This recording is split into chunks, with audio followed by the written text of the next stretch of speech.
It's our second attempt at making a podcast, and might I say, it is so funny. It's such a funny process. It's definitely a process, but it's a fun process. And Mhm. I know that a lot of people might think that making a podcast is a tough thing, but when you feel like it's right, it's definitely going to be fun. And so far, it's definitely a lot of fun. Even with our multiple attempts that we've done previously before this. Oh yes, oh yes. For those who are listening, this is like our fifth try at making a good podcast episode. The second, like our first episode, my voice sounded so grainy, it nearly erupted some people's ears. Just hear, I erupted my own ears because I was editing this video for so long. So yeah, it was not that great, but I think today is a good step forward. And yeah, I think we're good with that, right? And in most days, you gotta have step forwards, like all of this other news coming up or superhero stuff. You know? Exactly. I mean, I definitely can agree with that. Just to open it up before we even forget, I'm the idea maker. Oh, I almost forgot. We talked about this too. Oh yes, We also talked I'm ReelHooperKnowledge, guys. Yeah, we forgot to do an intro the first episode, so we have to make up for that by saying our name every time there's a new, Mhm. every time there's a new point. So we have to say our name every time, like, "Hi, I'm the idea maker," and Right. today we're gonna say James Gunn's Superman was awesome. So you have to do that every time. Mhm. That'll be definitely great. And together we are Beyond the Mask, where we're a podcast that we talk about everything superheroes. We talk about any topic that we feel like it's relevant to what's going on in the week. And I believe this is a very special week for every single person who has been following the MCU for this long, just because it is safe to say this is Fantastic Four's week, and Mhm. it's going to be one of the biggest things out of this month. There is a question that I do think that I don't know if we should save this for now or we should save this for later. But I do want to think. Do you think there's going to be major competition between Fantastic Four and Superman now that Superman's been released in theaters? Oh yeah, 100%. I feel like that's inevitable. We're gonna get that competition and from Marvel, from DC, right? You know, especially with different news sources coming out recently. You know, we got James Gunn doing his own interviews about the DCU in the future. Same thing for Kevin Feige and the MCU. So it's definitely like it's friendly competition. You know, I think that's all it is, and I think we're never really gonna hit that trajectory, especially in the future where DC's gonna have a lot of momentum coming forward, especially after Superman. And if Fantastic Four is that great, then it will have a lot of momentum heading towards Doomsday. So we're gonna have a very strong competition in terms of what it's looking like for the future for both franchises. What do you think? I definitely can agree. I think that it's great that we're finally getting to see some major progress with James Gunn's DC universe, and we're seeing more progress with Kevin Feige's Marvel Cinematic Universe. And I think it's interesting us seeing the approach on both ends and how I know that James Gunn doesn't really want to do post-credit scenes for a lot of his movies with the DC Universe until he feels like it's very, very important to do so. I just saw that video last night, and then I was looking at everything that Kevin Feige was talking about for the MCU, and it's very interesting how they're contrasting against each other, but that makes them both special because we get to see what their visions are, what their clear views are for both the DCU and the MCU. Like I heard like an echo. I'm like, oh shoot, what happened? But is that Oh, yeah? I'm like, oh no, I elevated to another atmosphere. I'm elevated to the astral plane, man. It's, it's crazy. hopefully, hopefully it figures it out in the actual in the editing where that echo was coming from. Because I hope I set it up my new headset right. Yeah, no, I think it's gonna be very funny. It's gonna be very funny to hear that we're gonna be recording this and we're gonna re-record it and like, oh no, I hear it and I'm like, ah, that's nice. That's nice though. I think it's a nice change of pace. You know, people need to hear the next level audio we got for them. You know, this isn't bad audio. It's just next level. There's a difference. You know, which is why we're gonna bring the discussion to DC because DC is also gonna be very the future of DC looked right because of Superman. Superman is the one that really is really helping them out now in the future, you Yep. know? And yeah, let's just share our brief thoughts on Superman. It's been a week since Superman released, so let's just share like our yeah, like a like our brief thoughts of what Superman was and how we really felt about it and where and how promising the DCU feels after Superman. I think that James Gunn not only has a great sense of writing and a great sense of having to relate characters to, our modern audiences, but he has such a great taste in music that he knows how to pick them and he knows how to change up the characters to not be such like a big drastic change, but he knows how to make them relatable and to be like kind of surprising us in ways that we don't expect, but in such a great manner. So I think that with Superman, I think I think that even though that he says that this is his actual first superhero movie, I think that he's made a great lasting impression, and I can't wait to see more of David Cornswell's version of Superman. I can't wait to see Nicholas Hoult back as Lex Luthor if we ever get that chance, and I want to see what they're cooking over at DC because I think it's been long overdue. I think that we mentioned in our live stream with Film 1000 that I think that with how things have been with DC, I think that this is the time where I think that people who love the Snyderverse and everything, I think they just need to give the James Gunn's DC universe a chance because I think it's over. I think the Snyderverse is over. And they had their run, they've had their flaws, they've had their good and their bad, and I'm going to acknowledge both. So I definitely think that this is a new leaf that's going to have to get turned over, and I believe that it's a great thing that DC is trying to revitalize itself, is trying to start up again, and I think it's perfect.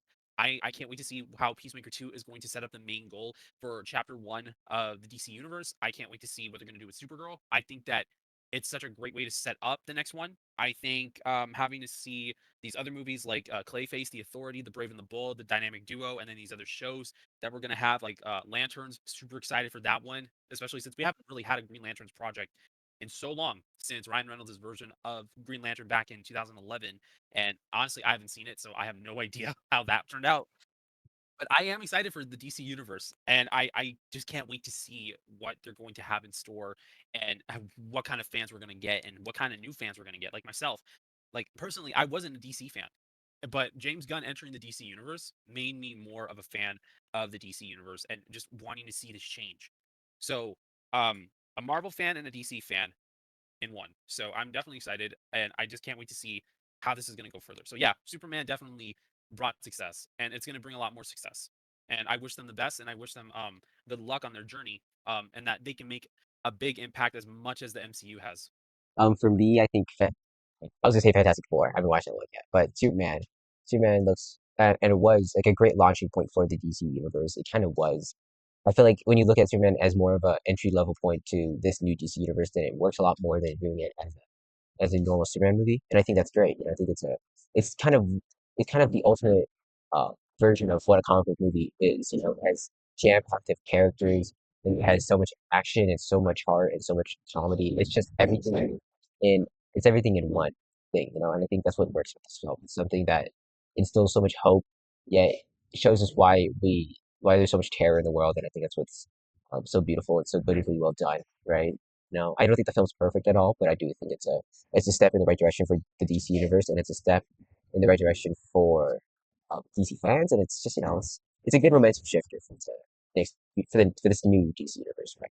And I think that's why it leads me to think about the possible universe of building, especially for these icons, right? And yet we're gonna have Green Lantern, we have Aaron Pierre as he's fantastically cast as John Stewart, and we have who's the guy who plays what's his name, Hal Jordan in the new Lantern movie or Lantern show?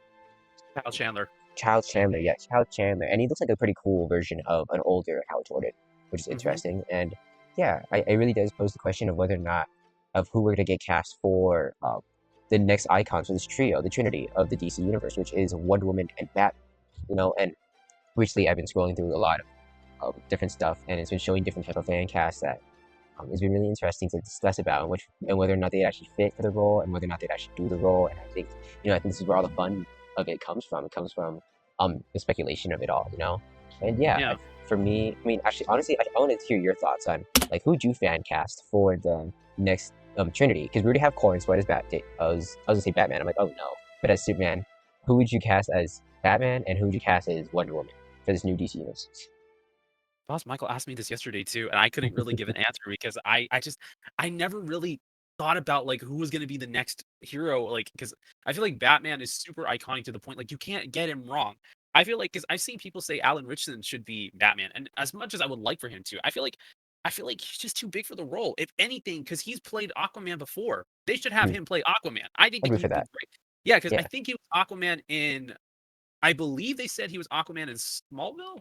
I yeah, believe. yeah, he was. Yeah, I think they should bring him to play Aquaman in this because he has the looks. I think that he'd make a way better Aquaman in my opinion because Alan Richards he could be funny, he could be serious, and I think that it proves it, especially because I'm a Ninja Turtles fan. So I watched the Michael Bay produced reboot movies, Oh and man. I absolutely loved them.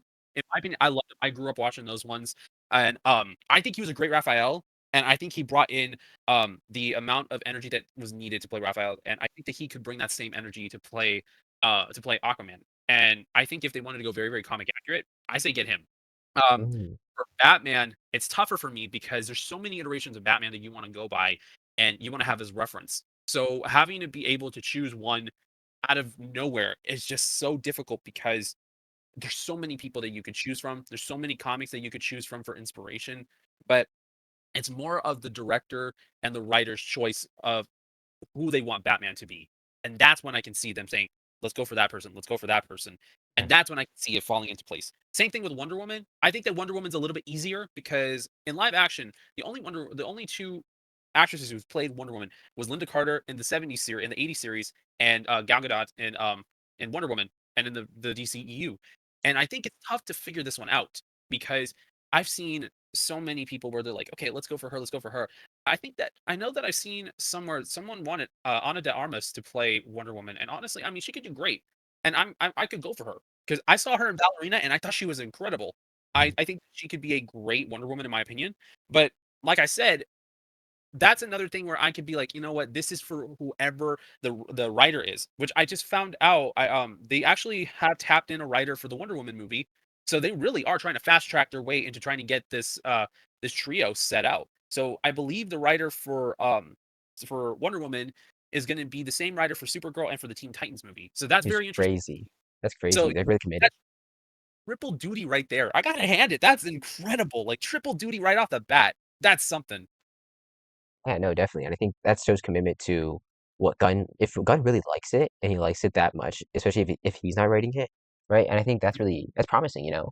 He's adapting Supergirl Woman of Tomorrow, which we'll talk about in a bit. But Yeah. and then she's also writing Teen Titans, which I mean, you Yeah. gotta be a good writer. I mean, you don't have to be a great writer, but you have to be at least a decent writer to write teenagers. So Mm, that's also a thing. And then you yeah. got Wonder Woman, which is the most iconic female character in the DC universe. Probably next to Oh yeah. Harley Quinn, honestly. But yeah, Mhm. my take on the fan casting stuff. I mean, obviously I have my own fan cast. I'd love Alan Ritchson to be Batman. I think he'd just be funny. I love this guy. I remember watching him. Have you heard of the show Blue Mountain State? Heard of it. Never watched it, but I've heard of it. Oh yeah, it's just it's the most outlandish, ridiculous thing you could ever think of. And Alan Ritchson is the most outlandish and ridiculous thing you could ever think of as a character. He's just ridiculous, and I think it'd just be funny to see a very outlandish character in that castle turn into the most serious and like most subdued version of Batman, which is like okay, he has the build to be like he's big, like he's a big dude, you know. So that's why I'm like okay, that can work. But he is a little old. I don't know how far they want him to be I don't think Gunn ever said how old he wants his Batman to be. He just wants him to be old enough to have a kid. So I don't know. We'll see how that works.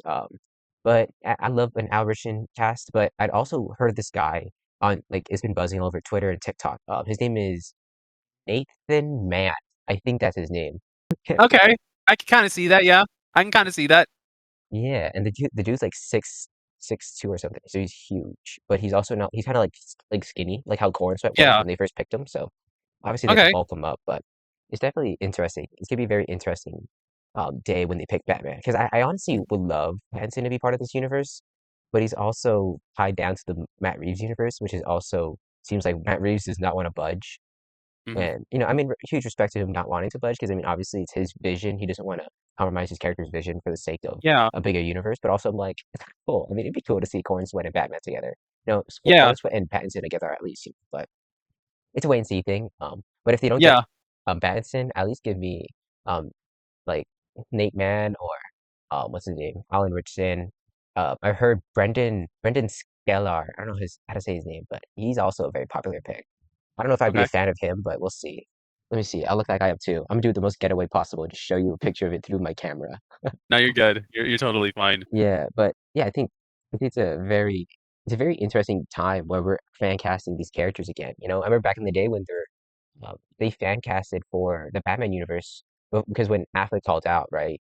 Now they Mhm. had a fan cast for a new Batman. And I feel like some people were saying they want Jake Gyllenhaal's Batman, you know, but Mhm. now here we are with the new Batman. Let's see what Yeah. they say. And honestly, with that, with DC before James Gunn went and stepped in, honestly, I think Robert Pattinson makes an incredible Batman in his own separate universe. I just think that he really brings this new version of Batman that I'm like, you know what, I like this. Oh my goodness, you can't see that. You just see a bright face. I could just see like a bright face, like that one. There's like a DC character that has no face whatsoever. I'm like, oh, okay, I can see that. Oh man, I just it'll be in the edit of this episode, and then that'll be much better than anything else that I could do. Right, Yeah, I know. right. But yeah, for my fan casting for Wonder Woman, I don't know. I'm really a fan of. Have you heard of Adria Arjona? I think I have, yeah. Yeah, she was in Andor. I think one of the main actresses in Andor. Oh It went no, to a black screen. he's It's dead. gone. It's gone. I just It's see he's gone. dead. Oh good heavens. I, I'm still there. I'm still here, but like, it's just, it's just gone. It's just Ah, gone. Uh, to do chest you know what? compressions. I need to revive him. Chest compressions, chest compressions, chest compressions. Like I said, like I don't really know about who's gonna be like the best one, but I really am excited on seeing who is going to be like who they're gonna choose because I don't know. It's just I want to see what their idea is before I could be like, yeah, I could see that. Yeah, definitely. And I feel like casting directors know more than we do, obviously. So, we just hear stuff. We always know the surface level stuff. We don't know the in-depth stuff and the in-depth process of the entire thing. So I think that's why it's just going to be a very interesting time, especially for the next couple weeks, where I feel like they're fast tracking this Wonder Woman movie so fast that I feel Hmm. like it's inevitable we're going to get a casting sooner or later. We're gonna get a Yeah. casting, we're gonna get a director. We already got a writer, so we're almost there. But yeah, for me, I'm really rooting for an Adria Jordan casting or a Charlie Fraser casting. She's from what's that one movie with with Sydney Sweeney and Glenn Powell? Got that movie. Uh, Oh, is that anyone but you? I think yes, yes, that's the movie. I that's forgot that okay. movie. Okay, there. Yeah, Okay. yeah, she was in that film, and yeah, she was pretty. Yeah, she was pretty. Yeah, obviously, duh. But she's pretty tall too, which I feel like I Okay. didn't I didn't know that she was that her like Wonder Woman's height was that important to the character. I mean, it makes Hmm. sense because Amazonians are no joke. They're huge. They're like Hmm. Australian girls. They're just huge for no reason. So Hmm. it's a really interesting thing where I wonder if they're gonna take that much into account with casting these characters, like the physical looks, because obviously they nailed it with Corn Sweat with his physical looks as Superman, right? But I wonder how Hmm. important it will be for the physical attributes at least for these next Batman and not Superman and Wonder Woman because they kind of did that Yeah. with what's his name with what's that dude's name? What's that dude's name? John Stewart and Shrek. I'm blanking on his name right now. John Stewart's the actor for John Stewart. For lanterns, Yeah, for Lanterns. Aaron Pierre. Aaron Pierre. It's Mufasa. There we go. Got it. Oh yeah, Yeah, that's right. I gotta watch that movie. I know. But yeah, Aaron Pierre is perfect for that role because he looks the part and he has the Oh yeah. gravitas to carry it. So I wonder if they're gonna do that as well. They're gonna really take that into account, whether or not they have to really like fit every criteria. And it's a wait and see process. I'm really excited though. I'm really excited for to talk about it, especially for the future, right? Hmm. And speaking of the future, we got Supergirl coming out next year. That's the next DCU movie we got next, which is really interesting because it's based off the comic of Supergirl Woman of Tomorrow. Have you read that comic? I haven't read, to be honest, I'm not really much of a comic book reader, but I'm Right. actually thinking about going into trying to read Woman of Tomorrow before watching this movie. Because I know that James Gunn said that some of these movies and shows he hopes that people will get into comic books again. Mhm. So I'm a convinced person. So I think I will read Woman of Tomorrow as well as read the Superman inspiration. I think it was what was it, All Star Superman, I believe. Oh yeah, yeah. All Star Superman, Superman Birthright. I just know the names. I don't actually read the comics. I just know the Okay, names. But got you. I heard they're really, really good. You remember Comic Historian, right? Think so, yes. Yes, yes. I remember watching the video for Woman of Tomorrow, and it's a very interesting story about, like, it's essentially a character study of Supergirl and how jarringly different she is from Superman, but she's still Mhm. aligned in the same beliefs as Superman, which is really cool. I think that's a really good way to explore Yeah, Supergirl because Supergirl isn't really like a girl version of Clark Kent. She's her own thing. She's a cousin right. of Superman. You know, Yeah. And and wait, what are you gonna say? I was gonna say it's great that they actually, they differentiate them because I feel like a lot of people when they're like, oh, they're cousins, so they're gonna have like the same exact type of personality. It's nice that they go and they have a comic that they kind of change the personality of one character to make them look and feel like they're not just like a gender swap carbon copy of an original hero. So it is nice on getting to see that, and we do actually see that a little bit in Superman post. Um, Spoiler alert, of how Supergirl does show up. I think it's nice that they even showed that little bit of like her different character between her and Superman, how they're different, how they cope with different things, and we can already see how it is now. So it is really nice on getting to see that. Yeah, definitely, and I think it's really important to differentiate that. And explore what makes her a hero without also being like a copy of Superman. And I think that's really cool, you know. And I really love the casting for Millie Alcock. Like I feel like so far they've been really great with casting for all of these characters, especially for Florence Sweat and now with Millie Alcock, which as Supergirl, you know, as Kara. And I think that's a very cool. I think she carries that rough nature to her, especially like if you I didn't really watch House of Dragon, that's the show that she was in, Yeah. right? Have you watched House of Dragon? I haven't watched anything Game of Thrones, to be honest, but I know that she's in that one new show. I think it's Sirens. I haven't seen that either, but I heard she's incredible in it. Oh yeah, I heard she's an incredible actress, and she looks the part really well. So I mean, like, Mhm. hey, go for it. And if she's great here, and I'm just gonna watch everything she's in, because I mean, like, hey, you know, it's just sometimes when you see a like actor that's great in like the most iconic role, you just kind of can't stop watching them, you know. And I think that's what's awesome about Lily Alcock, and she looks like she fits well. And the story they have going on, it seems like they'll adapt it, but not copy it word for word, because they also have Lobo in this, right? With Oh, Jason Momoa, which is really cool because I think yeah. Jason Momoa looks the part so well. He looks Oh, amazing. yeah. He definitely rocks like the punk rock type of vibe that Lobo already gives as an anti-hero slash villain character. Because I've seen him in some of the animated movies or whatever that they had clips of the character in, and I'm like, yeah, Jason Momoa is more of a Lobo than he is an Aquaman. Oh But yeah. even though physically, like on the outside, he doesn't look like Aquaman, like the ideal Aquaman for the comics, I did end up growing to like him as Aquaman just because he has like that adventurous spirit but also like that humorous side of him, that but seriousness that he knows how to balance deeply, which is what made his version of Aquaman pretty iconic. And now we get these two different versions of Aquaman. Is like, do we go by the Snyderverse or do we just go by the traditional comics and animated shows? This is why we root for Alan Richardson as Aquaman. Aquaman. Aquaman, I'm you know? definitely rooting for him as Aquaman. I really am rooting for him to be Aquaman. All right, So I yeah. think like You'd be I don't know perfect. if James Gunn, Go for it. no, I was gonna say if James Gunn does get Alan Richard for Aquaman, and hopefully he sees this podcast episode, please, please hire us both for DC or something like that. At least hire us for something, or at least if Kevin Feige's watching this, please hire us for Marvel too. Like this, I don't care if doing dual work. I'll do it. I think we'll Be a both do it. dishwasher. Be a janitor. Easy.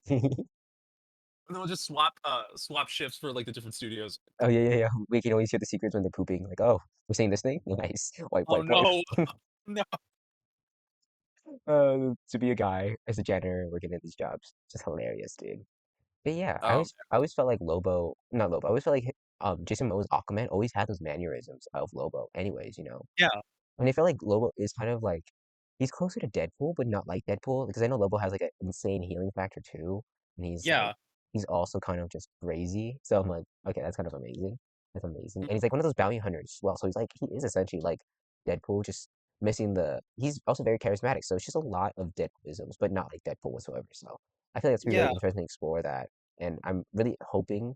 I don't think Momoa is gonna be like a huge villain for Supergirl, but I feel like he'll just be a part of that journey. I feel like the huge villain will Right. be the different. I forgot his name, right? But yeah, there's a different villain who's also going to be in this, and it's very interesting for sure. And it's interesting because I remember watching him in a Minecraft movie, and honestly, he was just so insanely outlandish and getting to have that great chemistry with Jack Black as like very outrageous and very outgoing characters. And I know that Lobo is more on par with being outlandish and outwards. And he says what's on his mind and he doesn't care about what anybody else thinks. And I really am like I thought to myself when I was watching the movie, and I'm like, you know what? He definitely is Lobo. You just put on like he could still keep the hair, he just put on the white makeup. You put him in the punk rock suit and outfit or whatever. That's Lobo. That's definitely Lobo. Oh yeah, definitely. And I feel like it fits perfectly with how Gunn has described the Supergirl movie, where it's more punk rock. It's more far more out there, right? I feel like it's actually more in line with Gunn's Guardians films than it would be more in line with Superman, you know. And I think that's actually really exciting. That's exciting to me Yeah. because it actually takes place in space, so it explores the Okay. space area of the DC universe, which is amazing to hear that we're world building that way as well. Because Superman built out the world in a way where it's on Earth, but then there's also worlds that are above Earth in terms of the DC universe, which is amazing that we're gonna explore that. And I'm just Okay. hoping Supergirl is great. I hope it acts more like a, because I know the story is also kind of like the origin story. I know that people Yeah. like they kind of know what Supergirl's all about, but she's not as iconic as Superman, so it's not like we know everything. So I feel like it's a great way to contextualize Clark's origins while also contextualizing Kara's origins as well. Because Yeah. I don't think I want to spoil the comic at all, but I do want to say like how the unique aspects to Kara's origins in that story. Because in the comic, right, she's it when Krypton fell, right, and Clark got sent out, and he got sent out of the planet, right? He gets the planet around him explodes, but just a piece of rock and a piece of meteor survived in Krypton. So that's where Kara and her family lived. They lived in that piece of rock, and that's where like they created atmosphere there for a second, right? Which is really cool until they realized they got kryptonite poisoning. So they actually started slowly dying minute by minute. So her family slowly dying in front of her too, which is really sad. So that's been traumatic, honestly, when you think about it. That's one thing I wanted to point out because I think that's really cool. That's a cool way to contextualize the jarring differences between Clark and Kara. Because Clark got sent out of a planet that he had no attachment to in terms of living in it, right? But Tara, she was born there. She saw her parents there. She was conscious at least, and she saw her family literally die in front of her, her planet die in front of her while they were slowly surviving. It's just, I don't know. It's a very interesting way to do a Clark origin story without showing the entire origin story. You know?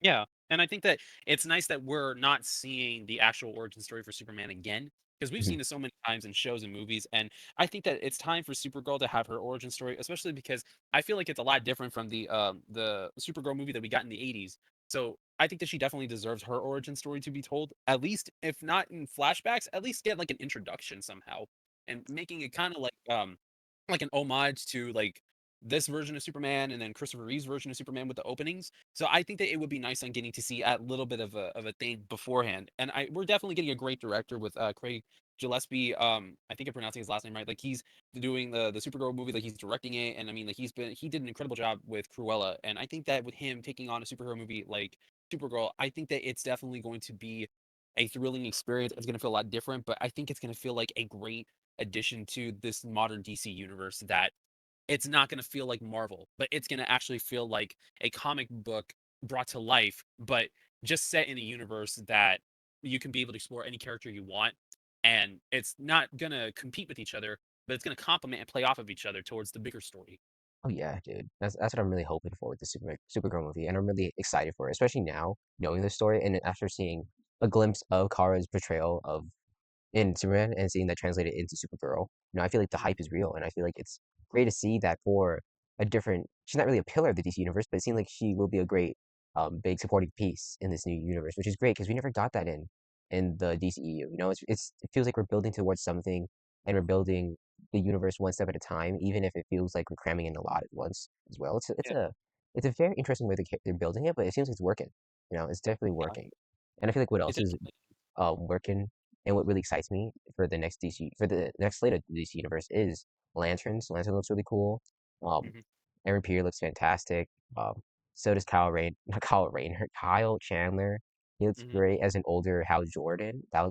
And I heard the entire thing sounds like a True Detective type of Right. story where it's like a murder mystery, which is really Yeah. cool because you get an extraterrestrial type of like hero, which is a Green Lantern exploring a murder mystery, which is that's pretty interesting. I'm glad that we're getting Yeah. different tones in the DC universe.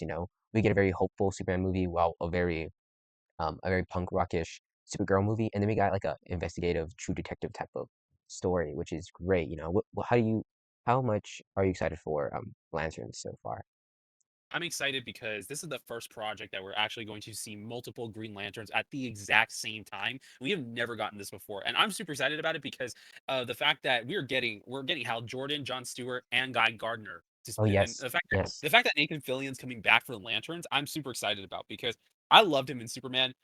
He is that huge jerk that he is, but at least the good thing about him is that at least he gets the job done, even in his crazy rambunctious ways. And I just want to see the three of them getting to interact with each other. And the other thing I am really excited for this is we're getting Sinestro in this series too. And I'm like, oh, okay, so this is gonna get even more interesting.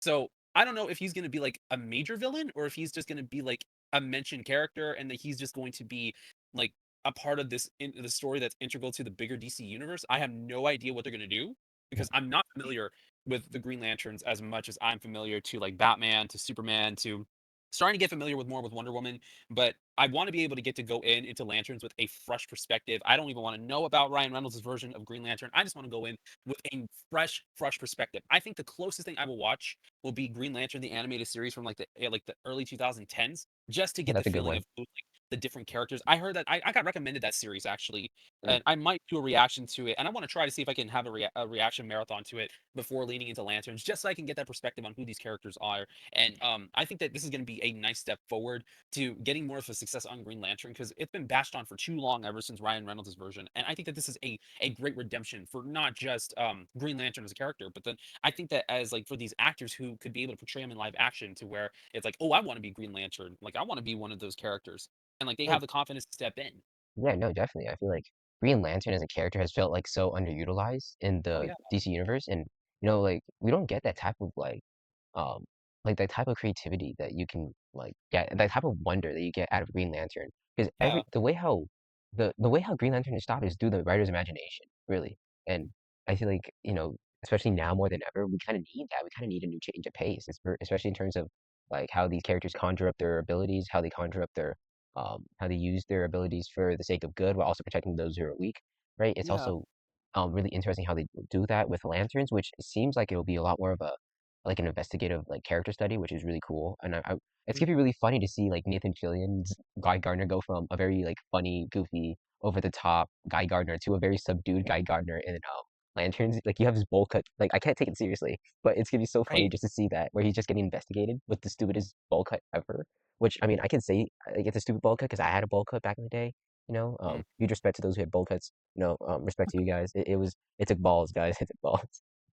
Yeah, and I mean, like, I think Green Lanterns is a superhero that it's for those who have an imagination and creativity. Because I've seen like the ways how they use the power of the ring to stop different enemies and trying to save people's lives, and it's so creative. And I think to myself, I'm like, you could literally think of anything from that ring as long as you use it for good. And I want to be able to see, not even though that this is going to be like a true detective like series and it's going to be serious. I want them to have the crazy creative ideas. I want them to add that silliness to it because this is the DC universe that I think that James Gunn wanted to see, where you're embracing the comic book stuff, but you're also setting it to a specific tone, but you're not Mm, overshadowing the other. You're balancing it out, and I feel like that's what is going to be a very interesting take on Green Lanterns in this one, and it just makes me even more excited. To be honest, I'm more excited for this one than I am for Peacemaker season two, and I really love Peacemaker season one, but mm, Peacemaker season two, to go to that a little bit. mm, I am excited for it being the next entry in chapter one in this DC universe, but I also do want to get to see, kind of like what do they do to kind of bridge it from the DCEU to the DCU and mm, how they're going to then canonize different things. Because James Gunn already said that cameos at the end of season one isn't canonized anymore. So that's like its own separate thing. But the events of season one is canonized to the DC universe. So I want to see how they play this out, especially bringing in um, after John Cena appeared in Superman. Spoiler alert again, which was it was one of the best things to happen in that movie in Superman. One of the best things to ever happen. I cannot wait to see what their goal is going to be. That's going to be set up in season two. But I do want to get to see like that side of the DC universe again, like because in a way we're kind of going to feel like we're going to have the DCEU again to to some extent. But at the same time, it's a brand new story. So as much as I'm excited for it, Lanterns is the one that's making me feel like this is a brand new thing. Like I want to see something brand new, brand new. Like mm. I don't know. Like how do you feel on like excitement level between Lanterns and Peacemaker season two? Like what is the one that you're more anticipated more between these two? Oh, definitely I want to see more of Lanterns. Like we haven't got any promo or anything close to a glimpse of this show, but it just leaves me absolutely intrigued because I love the cast. Especially love the pick they had for Sinestro. I don't think you know the actor, Ulrich Thompson. He's fantastic. And the stuff I've seen him in, which is Banshee, just fantastic. He's a fantastic villain there too. So if he plays and carries that villainy from Banshee um into Sinestro, and because it seems like Sinestro is gonna be a very like overlapping thread for the Green Hmm. Lantern Corps for the next couple of years, right? I just hope like they have that kind of level of villainy, like how Lex Luthor had that type of villainy, right? Where he's just an absolute hater. We just need that. We need that type of overwhelming negativity versus positivity. It's just gonna be funny. I'd love to see that. But yeah, um, besides that, I think Lanterns just has a lot more of an intriguing premise where we're exploring the different aspects of the DC world of the the very extraterrestrial type of essentially cops, right? That's what the Green Lanterns are. They're kind of like extraterrestrial cops trying to help the world any way they can and help other universes and help other galaxies and all that. That's their job. But it seems like they're also going to have to explore very grounded stuff too, which is very interesting. Which I'm assuming is going to be dealing with the death of another lantern. I don't think they're just going to be exploring just like a random person's dead body. I think it's just going to be exploring like the death of somebody, someone important. like to the lore of the DC universe and somewhat important to the lore of the Green Lantern Corps. So I think that's Hmm. gonna be very interesting. I don't have any sources on that. I'm just speculating there. But yeah, with Peacemaker season two looks also really promising. It looks a lot of fun. It looks as fun as season one, which I loved season one. So yeah, I feel like both. I'm excited for both shows for completely different reasons. Season two is a carry. Peacemaker season two is carrying off from season one, which I love. And Lanterns is trying to build up a universe that is trying to be established itself. So yeah, two different shows, but I'm excited for both. Slightly more excited for Lanterns. And yeah, I just want to see more Green Lantern. I want to see more Green Lantern love for sure. I mean, it is going to be pretty awesome on getting to see these different aspects of the DC universe come to life. And, I really am excited for seeing the future for um, rounding it out. I do want to see the future succeed for both the DC universe and for the MCU. I think that it's going to be very interesting on seeing that this is kind of like the Marvel versus DC competition again, but we're getting a very new perspective on it with the new DC universe that I feel like a lot of people are going to be more excited about compared to with the Snyderverse one, which people were excited, but they were starting to lose that ground and lose that interest kind of slowly over each entry. So I'm excited for the fact that with this one, this is more of like it's a slow excitement that's starting to ramp itself up instead of oh, we're gonna get this now, and then it just dies down, and then we're thinking we're gonna get something exciting, and then it just falls flat. For like, have you heard of the stuff that Gunn has been saying in that one interview, where it was kind of implying The Rock was kind of trying to pull the strings to make himself the new king of DC. You know, especially during Yeah. Black Adam, the era of Black Adam, which was Oh absolutely yeah. crazy. Because I'm looking at it, I'm like, dang, the marketing for Black Adam was they did the most to promote that character. Like Hmm. they put him in Super Pets, they put him Oh in yeah. what's that? They put him in Fortnite, they put him in Oh yeah. Roblox. For God's sakes, they put him in Oh, Roblox. So I'm like, oh wow. yeah, they put him in everything, and the movie couldn't even reach like 500 million worldwide. So I'm like, we did so No. much just that movie to tank. But yeah, that entire saga and fiasco during the time that happened. Apparently, Gunn said that when they brought back Henry Cavill as Superman, they just signed the deal to reboot the universe, right? So it just felt like they're just shutting off dead weight. That's why the entire thing with bringing back Cavill was just a last ditch attempt for the new for the old DC universe because, well, you know, they're trying to revive it, even if they knew it was dead from the start because Gunn already signed on. So I don't know. What do you think about that stuff about Black Adam situation, about the Henry Cavill cameo and all that? I didn't see Black Adam, but I did see about the whole Henry Cavill cameo because it was spoiled online, and then I saw the video of Henry saying that he was returning as Superman, and I was like, okay, okay, this is gonna get interesting. Let's see where the DCE is gonna follow, and I wanted to see where it was going, but I mean, when James Gunn ended up doing what he was doing with having to be signed as co-CEO of DC Studios, I thought, okay, so these last nails are going to seal the coffin closed. We're done. Um, I mean, I went and I saw Blue Beetle with family. I saw it with my grandmother, and it's actually, and I thought it was great. I'm glad that they're bringing him into the DC universe. And I mean, it's interesting for me because that was the last movie that I saw with my grandmother before she passed away, but we saw it in a drive-in theater, and it was just so cool. I mean, I thought it was a fun movie. I thought it was like something that I'm like, okay, this is for the new DC universe. My Right. grandmother and I, we saw The Flash. We were both like, okay, that was odd. Like this whole movie experience was odd. Like why you bring Michael Keaton back and then you kill him off and then you bring Supergirl and she dies. Like what was the whole point? Like come on, you're promising, but like and they hyped it up too much. Like I mean, like with Black Adam, they did hype it up too much. They hyped up the whole thing with having Black Adam as a cameo and then Dwayne Johnson voicing Crypto and then him voicing Black Adam's dog, which I forgot what his name was, and I didn't No even see the clue. movie. I haven't seen the movie yet. I haven't seen the movie yet, but I saw that post credit scene, and I'm like, and I saw that he was trying to hype up Black Adam to be an anti-hero instead of just a plain out villain, and I'm like, and then he wanted to fight Superman instead of Shazam, and I'm like, bro, that's not how this works. Like you're like you and Shazam, you guys are like you guys have that relationship as hero versus antagonist, not Right. between you and Superman. And I'm like, if you want to bring in Henry Cavill, fine, but at least have some place to be. Kind of like how I don't know what animated DC movie it was, but it was like a scene where it was Superman that he met up with Shazam when he was just Billy Batson, and then Shazam.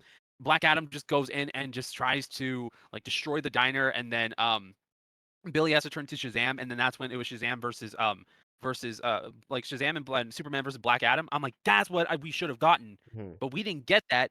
And I'm like, Dwayne, am I calling you Dwayne? Please, look, don't do this. If you if you feel like you're going to change the character, to not be the way that it needs to be. And I'm not saying that all character changes are bad, Mhm. but I mean, if you're gonna change a character, don't do it this dramatically.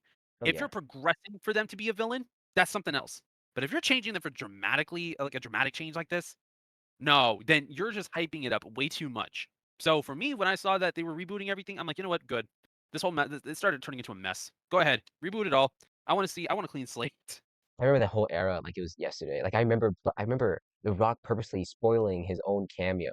No, not spoiling his cameo, but spoiling Henry Cavill's cameo in the press tour. Oh, Like he said that before even like people watched it. He was just saying it. He was proclaiming it to the clouds. He's back without even like it was just so awkward because it was just like a last step. It was so desperate. Like it felt like a desperate move to like say, okay, I'm here to stay.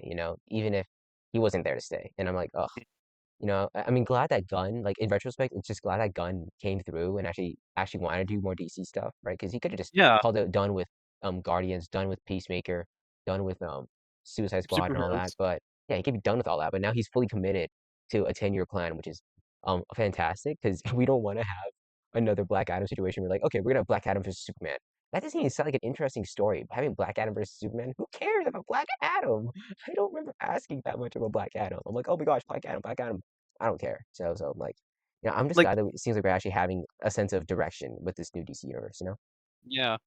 And then I was gonna say, I'm like, yeah, look at what happened with his cockiness from the Fast and the Furious franchise, and he tried going off on his own, and then he tried with Black Adam, that didn't work. Look at him trying him again with the Moana live action remake next year, which I find to be too soon. It's not even been 10 years, and you're remaking it into live action now. Don't do this to yourself, Dwayne. Don't do this to yourself. You should not have left Fast and the Furious to begin with. Should have just stayed. And this is why it's so great, like you said, that James Gunn took over. It's just such a great perspective. He wants to give filmmakers and actors a chance. And he even wants to give Marvel actors a chance to play DC characters. I want them to. Any DC actor that felt like Marvel did them wrong, I want them to get another shot with Oh DC. yeah, Like, definitely. I mean, James Gunn himself got shot down by Marvel. He Yeah. he went through the ringer with them. So I think this is a good step forward. Like if Marvel wants him to do a Guardians of the Galaxy project, I say go for it, even if you're doing DC at the exact same time. But if contracts are restricting him, then I can understand. But at least, in my opinion, do so. At least try. At least try. You've done it before. You could do it again. I could definitely see that happening. But like, it is going to be interesting. I definitely want to see how the new DC universe is going to get reshaped. I want to see how the Marvel Cinematic Universe might come to a close for the reboot because Kevin Feige could redact his words. That's another thing. He could redact his words and change it up again because he's done it before. If fans do not like this, he's definitely going to redact it from the record, and then he's just going to say, you know what? It's going to only reboot certain characters. If anything, just reboot Fantastic Four, reboot Blade, please actually make the movie, and reboot the X-Men. That's all that I want. I don't think they need to change other actors. Like, we don't need another Iron Man. We don't need another Captain America like Steve Rogers. We don't need another Tony Stark. I think it's fine. I think that their stories are done. If anything, keep their legacy going throughout the movies and shows that we're going to get in the future. If you have to pass down the mantle to somebody else, like how Steve Rogers passed down the mantle to Sam Wilson, fine with me. If Clint's doing the same thing to Kate Bishop, passing down the mantle, fine with me. But don't recast Tony Stark, Natasha Romanoff, and Steve Rogers. Absolutely not. Don't touch them. Just don't touch them. In my personal opinion. Get that? Yeah, I know. It's just definitely it's one of those things where we grew up with these characters and these actors specifically. They made the character who they are. When we think of Scarlett Johansson, we think Black Widow. When we think of Robert Downey Jr., we think Iron Man. When we think of freaking not Chris Pratt, Chris Evans, we think of obviously Human Torch, the doy. I'm just kidding. I mean, obviously we think of Captain America, but it's definitely a time where I feel like more than ever that we're gonna have to enter that stage of the superhero genre where we're they're gonna need more fresh takes on these characters and more Mhm. updated takes on these characters, and I think that's Yeah. why the DC universe has definitely the power of not revisionist history, but the power of retrospect and the power of hindsight because they see a very successful universe already, taking place with the MCU, right?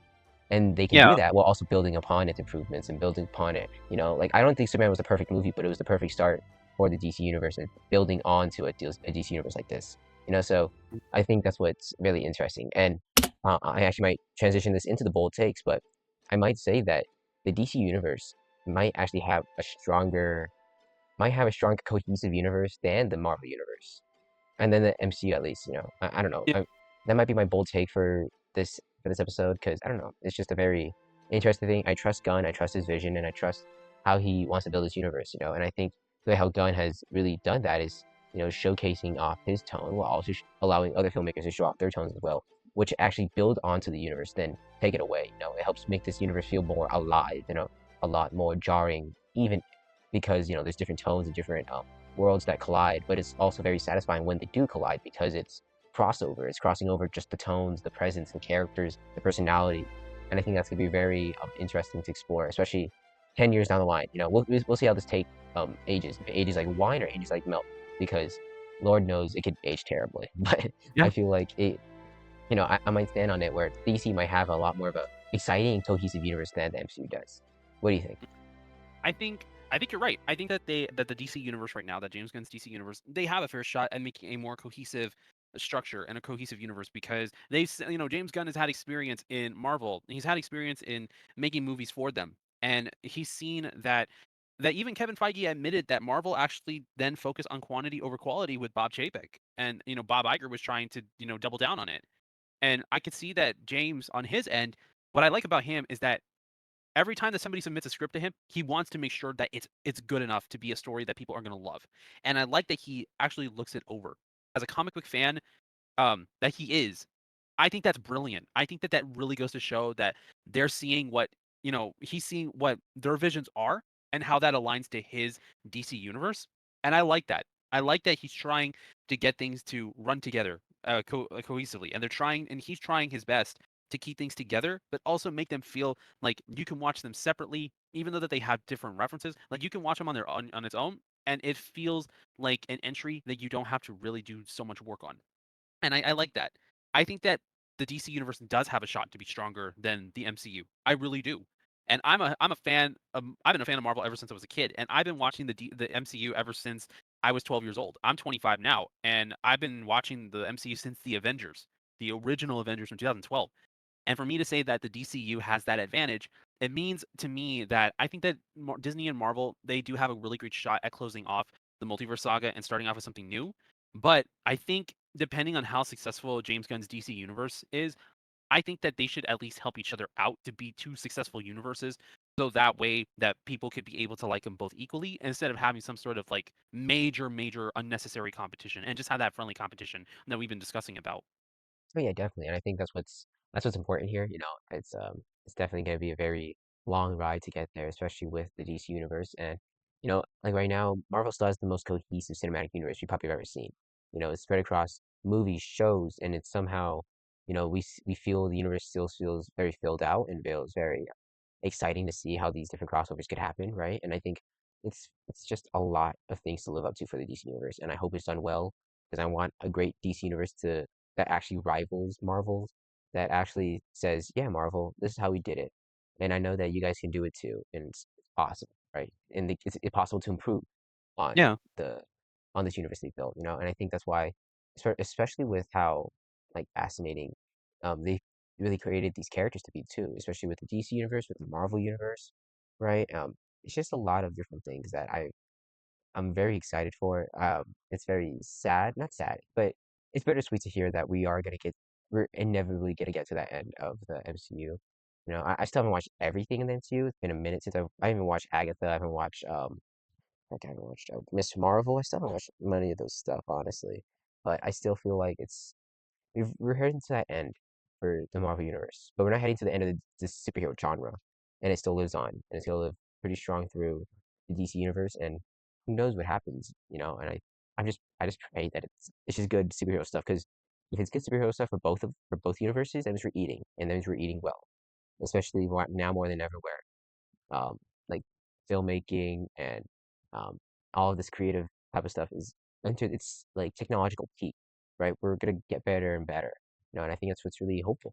It's hopeful that Yeah. to see these different things build upon each other, and Hmm. I think that's why, speaking of building, I feel like one of the biggest things I want to transition into was our deep dive, which is a Hmm. very I should say that this deep dive should be a lot more fleshed out, because right now we're just running on our thoughts and quite possibly our fumes because, you know, this has been a long, I don't know how long we've been filming, but it's been a long.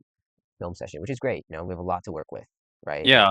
I think, yeah, one thing I really want to build on with this deep dive section is building on characters and exploring the characters that really stood out to us, like superhero characters that stood out to us, characters in fiction that stood out to us, right?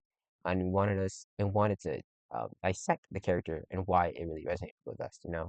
And I just want to start off and show off an example of what I mean. And one character that really stood out to me is, John Walker, especially with Thunderbolts being on digital now, rewatching it constantly, right?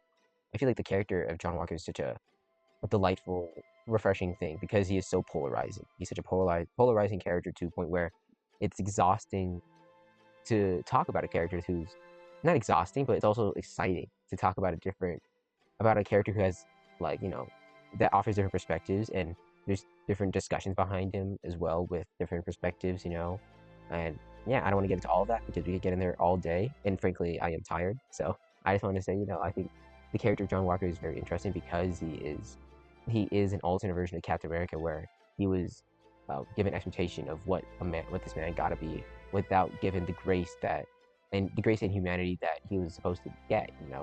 Especially with Steve Rogers and how the different perspectives can be, especially with Sam Wilson. Sam Wilson's the way he is, not because he looked up to Steve as Cap. My goodness, oh my goodness. But he looked at Steve Rogers as more than a man, but he looked at Steve Rogers as a friend, as an ally, as a brother, right?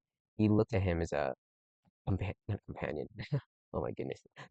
He looked at him as a person that he admires and adores as a friend. And I think that's what works because he's viewed that perspective. He viewed the humanity behind the mask, behind the shield. And meanwhile, John Walker didn't get any of that because John Walker only viewed Captain America as a symbol, as a tool, as a way to represent his country, not as a way to represent his humanity. And I think that's what's beautiful about the character of John Walker. He's so polarizing yet so interesting because of how almost sad that he is, especially in Thunderbolts, where in Thunderbolts he's just trying to maintain this image, the symbol of the perfect American man, the perfect American soldier who has a loving wife and a kid. He's representing his country and representing his ideals and his beliefs in his country and his sole belief to serve his country. Even if the U.S. agent is kind of the opposite of that. He isn't serving his country anymore. He's kind of he's serving his country kind of discreetly, so kind of underground. Very he's not a very proud person in terms of his patriotism anymore because of how his country did him wrong, right? And he's also, he doesn't have that wife, that kid. He doesn't have his family like that anymore because of the effects of what Captain America done to him. And it's just a lot of things that really intrigue me about that character, especially with how he tries to handle the symbol while also trying to handle his humanity. And it's a great take on U.S. Agent, and I hope that he gets explored more in Doomsday, right? And yeah, Wyatt Russell plays him fantastically. Everything about that character is so amazing. And yeah, obviously he's a very polarizing character because he killed terrorists, right? And he killed a man who was quite possibly surrendering, right? It's a very interesting discussion, which I'm willing to get into in the comment section. I'm willing to do that because I love this character, and I think he is one of the best characters in the MCU, and quite possibly the best new character in the MCU. What do you think about John Walker? And do you have any characters that you'd like to explore as well in this deep dive section? Yeah, I mean, like, I at first, I mean, like, I feel like the Falcon and the Winter Soldier actually was a great setup and a really great start for John Walker as a character because, they made him to be like, you want to like him, but you also don't want to like him because you feel like you're in the middle with, how he's viewing his morality compared to like feel like he's kind of it kind of feels like someone's like one upping him, making him feel less superior and making him feel small. Especially that he didn't have the super soldier serum when he first started out, and when he was gifted by the government to become Captain America. And then seeing that he couldn't even take on the Dora Milaje over in the hotel room when they were trying to arrest Zemo, while the Dora Milaje was trying to take Zemo into custody back to Wakanda for his own actions. It was an interesting thing to see how much that he felt inferior, and then having to rethink and reevaluate his life and the way how things have been going, and seeing his partner Battlestar, or Lamar Hoskins, get killed in front of him, and Oh then yeah. going on that vengeful path. It was, I mean, rest in peace to Lamar. He was a great sidekick in my opinion, that I felt like should have been part of the Thunderbolts if they really wanted to.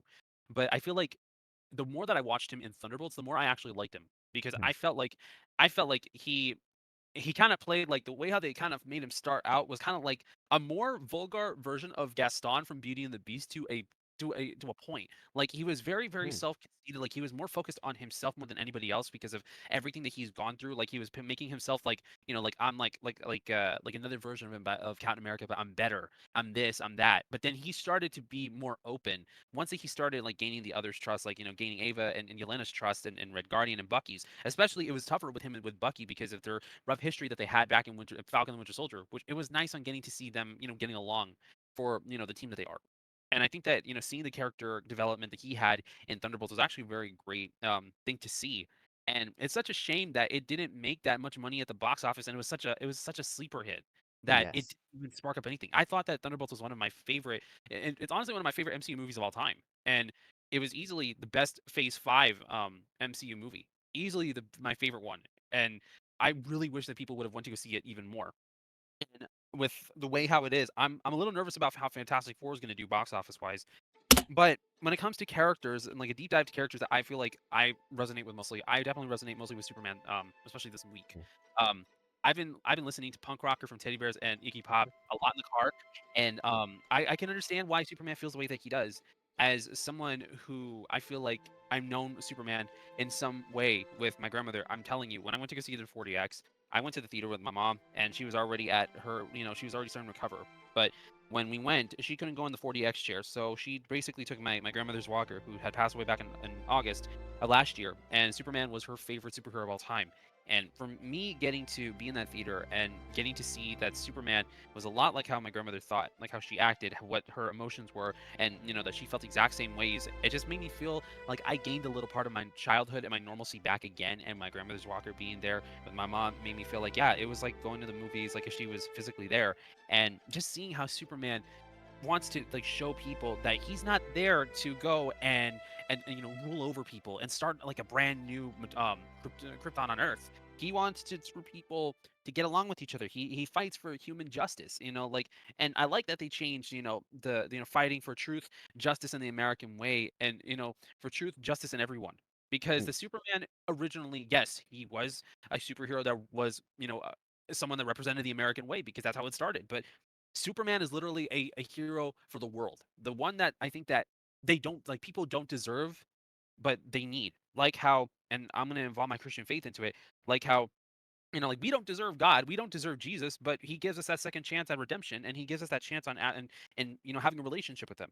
Like we could have that relationship with Superman, but we don't choose to do so a lot of the times, and we choose to kind of close ourselves out from some stuff like this because either we don't know the whole truth because we weren't taught the whole truth as children because we weren't in the right environment, or we weren't taught right at all, or we're just scared of knowing what the future could be or what the inevitable could be. But I think that Superman is like the superhero that we need, especially with all of the insane things that go on in the world with society, with politics, with the economy, with with idealism and points of views, and it's horrible. And I think that Superman is that character that is telling us, straighten up, will you? Like, Hmm. so who cares if you're different compared to everybody else? Who cares? That's what makes you you. That's what makes your contribution to society and to other people's lives important. That's what makes you have self-value. Hmm. He's literally the hero that makes us have and feel and refill self-value when we feel like we're at our lowest. Like how God makes us feel like we're at our best moments, even in our bad times. Superman's the exact same thing. And I won't compare him to God, but I will say he, like, if Superman was, and if Superman could identify as a Christian, maybe he would, but he would identify it the right way. He loves people the way how God loves others. And he treats people with respect, even treating Lex Luthor with the utmost respect, regardless of that he tried so many times to poison him, kill him, and other people, and sometimes successfully doing so. But he just goes to show that he wants to be here for people. He doesn't care about bringing Krypton to Earth. He cares for bringing justice to people's lives because there's so much injustice. Amen. And having that mentality, that's what makes us to be heroes of our own story. And definitely that's something we could take with us and be able to pass it on to our future generations. So well said, dude. And just to be clear, he's saying that Superman is not Jesus. He's more in line with Moses, not Jesus. Right. I'm saying, like, I'm saying more along the lines of, like, yeah, he has Jesus's teachings, like, in his mindset. Like, he's not Jesus himself. Even though he's powerful, it doesn't mean that he is God. Zack Snyder did that in the DCEU in some form of metaphor and parallelism. But my ideal take is that he represents what Christians should be. not the ones where Christians they say one thing and act differently. This is the guy that I definitely could say that he acts like an actual good person, an actual Christian who wants to let people feel like they're cared for and loved. Mhm. So I'm not trying to say that Jesus and Superman are the exact same thing. No, they're definitely separate. They're definitely two separate things. I'm a Christian myself, and I definitely disassociate with them. But the teachings are there. The lessons and the wisdom and the parables are there. They line up very very well. So just to get that out there. I know, bro. You're still gonna get those people who be like, oh, now he's more of a Jesus allegory, and I'm like, stop. Did you just not? Come on, guys. Come Did you on. not like, did you not pay attention to what I said? Like, I understand, but, like, you could just rewatch it again, and you'll see that I didn't try to make it like anything, so apologies to those who felt like I did, ahead of time. But I'm just trying to show on how much, like how much of, like, the Christian faith that it actually that he actually represents, like, that he actually demonstrates. That is basically bearing the fruits of the Holy Spirit. That's bearing the fruits of God's word. That's what it means. Like he might, like Superman might not be shown to have a personal relationship with God, but he does bear the fruits. He does bear the holy fruits of the Holy Spirit. So just take that into consideration. I'll end it off there. I know that I took a little bit more time than I No, needed to. no, Still, that was well said stuff, man. And honestly, there's no better way to end off this episode. I feel like, yeah, I think what it is about Superman and what is about all these superheroes is how they really make us feel and make us feel like there's more to us than just us. We can do more than what our current capabilities say we can. I think we can show us that a man can fly, a man can jump over the roof, not because he needs to, but because he can, and because he can prove that the impossible is possible, and I think that's what all these superheroes are all about. Spider-Man's about a man who deals with trials and tribulations, but still gets back on top because it is responsibility, almost an urgency, to do that for the sake of helping the people who felt like they might not get that chance again. And I think that's what's wonderful about Spider-Man with Batman is about cleaning up the streets because for the sake of his own parents, out of debt and almost out of revenge, but almost out of the love that he has for the people on the streets. That's also a thing too, and I think that's what all these superheroes are all about, and I think that's really beautiful. I can get into it time and time again, but yeah, it's just wonderful that we got the time right now to show that we can use our platform for good. This is a platform, even if there's barely any people watching. Shout out to people who are watching. I think we get a platform to showcase off passion or showcase our love, not just for superheroes, but for life, for the stuff that even when life seems like it's going awry and just so many different things that seem like it's so gloom and doom, right? But we get a chance to escape into a world where we could think about there's hope beyond us and there's hope coming and there's hope that we can envision for us now and probably for the future, especially using this platform. And I hope for the people who are watching and listening throughout this entire episode, you're awesome. I think yeah, I would have honestly zoned out after the 30-minute mark, but I think it's wonderful that we made it this far, and I'm grateful for the idea maker for honestly, you know, um, dealing with, and truly getting through this film session. And we honestly, it was a blessing. It was a blessing to get through this with you, and yeah, seeing this and seeing what we can do with a platform and use it for good and showing off what it really means to be a hero beyond the mask and beyond all the fancy gadgets, what it is internally and what it is to the core of these characters and what it is to us as well.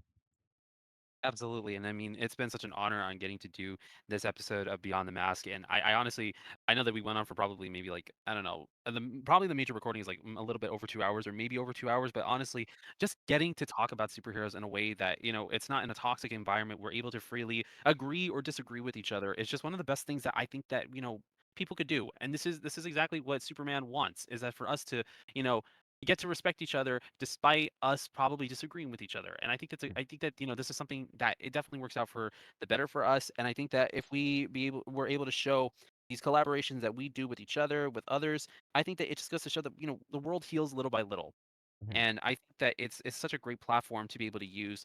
And like Real Hooper Knowledge said, like, if there's any discussions that you guys want to go into, he'll go into those discussions and get to talk with you guys. It's the same thing with me. If you have any feeling like you feel like there was any discrepancies or you have your own opinions about anything of what I said, I'm more than welcome on being able to go and converse with you guys and getting to talk about what your ideas and your worldviews are compared to mine. I think that that's what makes this podcast special is that we get to they come together and converse about our thoughts and getting to see, why do people like superheroes in specific ways compared to us? And I think it's great. So I'm so happy I'm being here, um, getting to do this podcast. And I know that on my channel, I still have to edit our reactions to Daredevil Born Again seasons 1 episodes 8 and 9, so that's still coming around. I promise you that. And we're still trying to do the rest of Spectacular Spider-Man, so that's another one I'm going to be working on too. But Yes. I have 2 special projects going on, so it might take a little bit of time to get to those. So apologies for that, but I think that these ones, I think you guys are gonna be very, very excited for that both of us are involved in and that we're getting others involved in. So it's super exciting. And but yeah, it's been such a great episode so far, and and I really am glad being here. Can't wait to get to the discussion for next week's podcast, Oh, which I'm yes, yes. assuming I'm assuming next week's will be the Fantastic Four one. Yes, yes, we'll get to Fantastic Four. I think that's gonna be very exciting. Hopefully we get guests on, fingers crossed, we never know what happens, but if it works out, then it's gonna be awesome, really working that out, working out the kinks, and I think we're still always working on the kinks. It's either in this podcast or working it out in life, I think, yeah, I think it's just wonderful. Just wonderful to spend the time and live in the moment for a second, and Mhm. think about like, the possibilities of spending time with one another. I think that's what's fantastic about this entire experience so far. Yeah, absolutely. It has been an incredible experience, and I'm so blessed to God for all of you guys who are watching. This special culmination that it was actually Real Hooper's Knowledge's idea, and I was like, you know what, I'm on board with this because I wanted to do something for like my channel, and I thought, you know what, I started my own podcast with my discussions on my reaction to Everybody Loves Raymond and their episodes. I thought, you know what, I'm gonna go on the second podcast. I'm gonna do this one. So I'm like, you know what, let's do it. Let's get into it. Yep, that's right. That's right. And also Fantastic Four is coming out on next week. But no, we'll have a hopefully an episode recorded for next week. And Mhm. yeah, it's gonna be awesome. Fantastic Four is coming in, and yeah, everything sounds a-okay, through difficult technical difficulties and all that, fantastic improvement, and I feel like it's gonna be exciting for what's to come for this podcast, and I appreciate you all for listening. And yeah, hope you all have a hope you have a great listening experience, and hope you all have a great rest of the day, and appreciate you all for listening in. And be sure to check out Fantastic Four First Steps in theaters starting on Thursday, July 24th. I got my tickets for the 4DX experience. Hopefully, you guys got your tickets, whether it's an IMAX, 3D, or 2D. Bring the whole family. I feel like it's going to be a fun experience, and we'll definitely be bringing you our thoughts for it. Oh yes, absolutely. And y'all take care now. God bless you all. Stay safe, and we will see you all in the next episode.